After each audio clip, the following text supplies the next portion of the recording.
ఏ కాలమున ధర్మమునకు హాని కలుగును, అధర్మము వృద్ధి నొందును, ఆయా సమయముల యందు శిష్ట రక్షణ, దుష్ట శిక్షణ, ధర్మ సంరక్షణముల కొరకు ప్రతి యుగమున అవతారము దాల్చుచున్నాను.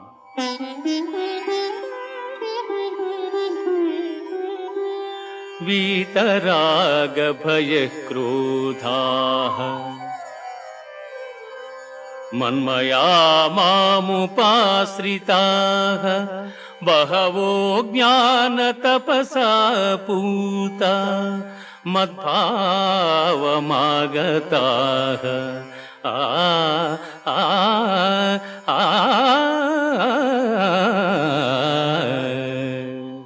అనురాగము, భయము, క్రోధము వదలి నాయందు మనస్సు లగ్నము చేసి ఆశ్రయించిన సత్పురుషులు జ్ఞానయోగము చేత పరిశుద్ధులై నా సాన్నిధ్యమును